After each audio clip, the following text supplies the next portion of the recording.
There's a town in America where the ground is still on fire, not metaphorically, literally. Beneath the abandoned streets, beneath the cracked highways, beneath the empty hills of Pennsylvania, an underground fire has been burning for over 60 years, and no one knows when it will stop. Families fled, homes collapsed, roads split open, and toxic smoke began pouring from the earth itself. But here's the strangest part. People still go there.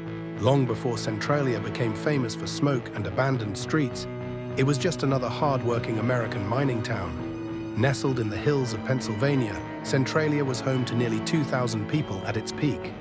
Coal built the town. Coal fed families. Coal paid for churches, schools, weddings, and groceries.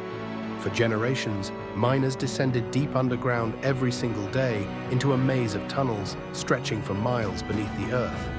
And for decades, life in Centralia felt normal, quiet, safe, predictable. But underneath the town, hidden below homes and sidewalks, was something incredibly dangerous. An interconnected labyrinth of abandoned coal mines. Dry, vast, and highly flammable. No one imagined those tunnels would one day become the source of one of the strangest disasters in American history. And when the fire finally began, most people didn't even realize it. But underneath the town, hidden below homes and sidewalks, was something incredibly dangerous. An interconnected labyrinth of abandoned coal mines. Dry, vast, and highly flammable. No one imagined those tunnels would one day become the source of one of the strangest disasters in American history. And when the fire finally began, most people didn't even realize it. The disaster reportedly began in May of 1962. Town officials wanted to clean up a local landfill near an abandoned strip mine. Their solution seemed simple: burn the trash. At first, everything appeared under control. But beneath the landfill were hidden openings connected to old coal tunnels underground. Somewhere below the surface, flames reached exposed coal. And once coal catches fire underground, it becomes almost impossible to stop. At first, nobody panicked. Small underground fires weren't unheard of in mining regions. Officials believed the blaze could be extinguished quickly. Crews poured water into the ground. They dug trenches. They attempted to seal off oxygen. Nothing worked, because underground, the fire wasn't staying in one place. It was moving, slowly crawling through the maze of coal veins beneath the town. And every day it spread farther. What started as a local cleanup operation had unknowingly ignited an underground furnace, one that would continue burning for generations. But the true horror didn't begin until the town itself started reacting. At first, the signs were subtle. Residents noticed strange smells. Warm patches of earth appeared in random places. Smoke drifted out from cracks in the ground. Then vegetation began dying. Trees withered, grass turned brown, and carbon monoxide levels started rising inside homes.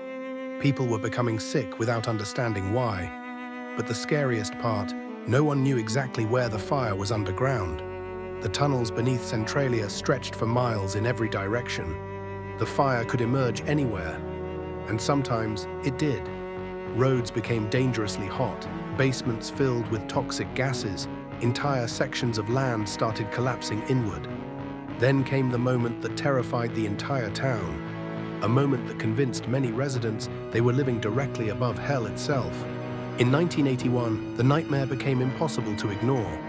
A 12-year-old boy named Todd Domboski was playing in his grandmother's backyard when the ground suddenly opened beneath him. Without warning, a massive sinkhole appeared.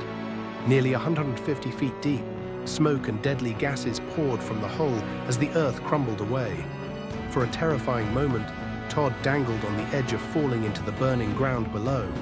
His cousin grabbed him just in time. The event shocked the nation. Because this wasn't just an underground fire anymore, the town itself was collapsing.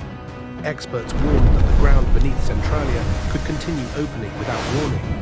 And below those sinkholes, temperatures reportedly reached hundreds of degrees. The federal government finally stepped in. But by then, Centralia was already dying.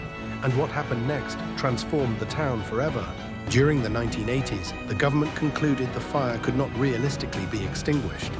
The cost would be enormous, and the danger was growing worse. Officials began buying out homes, Families were forced to leave behind generations of memories. Entire neighborhoods disappeared. Houses were demolished one by one. Streetlights remained standing over empty fields where homes once existed. Some residents refused to leave. They argued the government exaggerated the danger. Others simply couldn't bear abandoning the only home they had ever known. But slowly, Centralia became emptier, quieter, more surreal, until eventually, almost everyone was gone. Today, only a tiny handful of residents remain, living above a fire that still burns beneath them. As Centralia emptied, it began attracting a completely different kind of visitor. Urban explorers, ghost hunters, curiosity seekers. One abandoned stretch of highway became especially famous. A cracked, buckled roadway covered in layers of colorful graffiti. Known online as Graffiti Highway, the road became a viral internet destination before eventually being covered over by authorities. But the legends surrounding Centralia only continued growing. Visitors claimed they heard strange noises underground. Some reported dizziness and hallucinations from the gases. Others described the eerie silence of the abandoned town as deeply unsettling. And while many stories are exaggerated, the fire itself is very real. Scientists estimate it could continue burning for another 100 years, possibly longer, which means long after we're gone. Centralia may still be burning beneath the earth. So why can't the fire simply be put out? The answer lies beneath the ground. Centralia sits atop massive interconnected coal seams stretching through old mining tunnels. Once ignited, the fire gained access to an underground fuel supply that's incredibly difficult to isolate.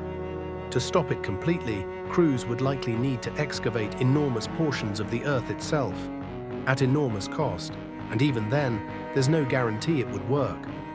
Over the decades, experts attempted multiple solutions: excavation, sealing tunnels, flooding sections underground. None permanently stopped the spread.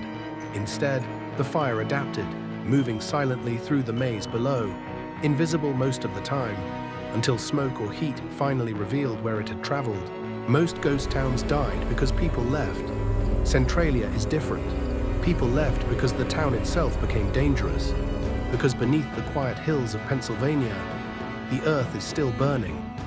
A fire sparked by a simple mistake in 1962 transformed an ordinary mining town into one of the strangest abandoned places in America. And even now, decades later, the fire continues spreading silently underground, hidden beneath the surface, waiting. If you enjoyed this story, subscribe to Wild Stories After Dark for more true mysteries, forgotten disasters, and terrifying real-life stories. Because sometimes, the scariest places on Earth are real.